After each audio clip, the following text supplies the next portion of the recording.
militant, d'après moi, c'est quelqu'un qui en fait un peu plus que la moyenne.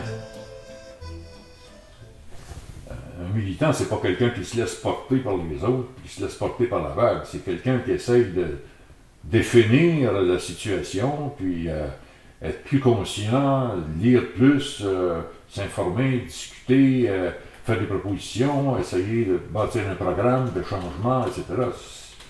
D'après moi, c'est ça un militant, que ce soit un président, un délégué, officiel ou pas officiel, etc. Mais être militant, c'est vouloir en faire davantage, vouloir bouger, faire bouger son milieu, vouloir avoir une certaine contagion, un certain enthousiasme, dégager un certain enthousiasme pour certaines causes. À part ça, le reste, c'est des cotisants. C'est comme un syndicat et une société d'assurance.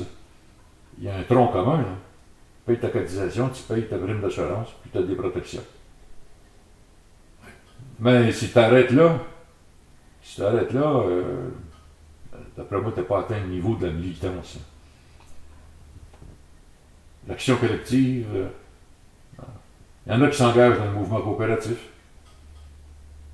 Ça veut dire qu'on est à peu près tous au Québec membres d'une coopérative, d'une caisse populaire à quelque part ou d'une société d'assurance. La plupart du temps, on en reste là. Ben, il y en a d'autres qui mettent du temps pour développer le mouvement coopératif. Pour essayer de faire comprendre l'esprit de la coopération. Ben, c'est un peu la même chose pour le syndicalisme. Il y a toujours des gens ici et là qui vont essayer d'en faire un peu plus, de poser des questions additionnelles. Ça peut être relié à leur expérience d'enfance, ça peut être relié à leur milieu d'origine, ça peut être relié à des lectures, des rencontres qu'ils ont faites, mais ils veulent en faire plus. À partir de là, les espoirs sont permis, mais il y en a qui sont des militants internationalistes, des militants écologistes. On en boit tous de l'eau, là, puis on essaie qu'elle soit le plus propre possible, mais quelqu'un qui dit « moi je suis un écologiste », il ne fait pas juste boire de l'eau propre, il va s'arranger pour qu'on produise de l'eau propre, puis pour que les sources alimentant nos aqueducs soient dégagés de pollution, pour que les plus acides disparaissent, pour que là on est dans la militance, là, le militantisme. Alors, il y a une conception du syndicalisme qui m'a l'air très très large actuellement, c'est police d'assurance. Tu payes des cotisations, tu as le droit d'être défendu. Tu vas avoir quelqu'un qui va vérifier ton régime d'assurance si tu n'as pas de satisfaction, ton régime de retraite, qui va se plaindre pour toi si tu as une tâche qui n'est pas bien circonscrite, etc., s'il y a de l'abus de ce côté-là. Tu as une police d'assurance. Les gens ne regardent pas beaucoup d'où ça vient. Le ressort qui te permet de jouir de cette sécurité-là.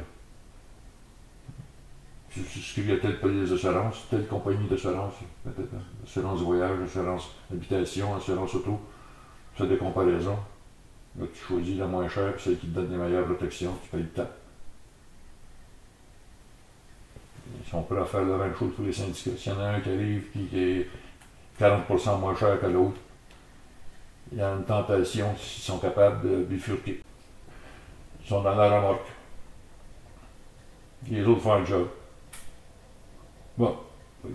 Il faudrait leur expliquer que la contribution financière et militante pourrait faire une meilleure organisation, plus forte, avec des services plus calibrés, des services de recherche plus profonds, un service de communication, une capacité de faire des campagnes de publicité, une capacité d'intervention. On paye pas cher, là, puis on a notre place. Ah.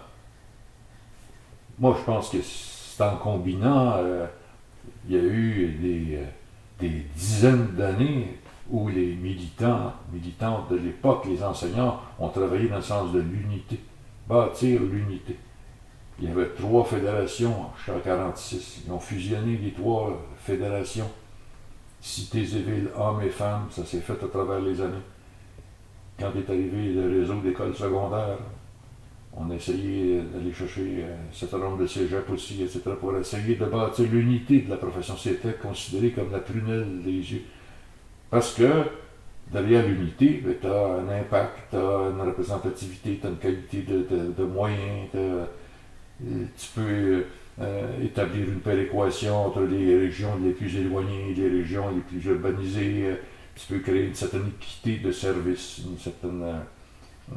un certain minimum quoi, à tout le monde.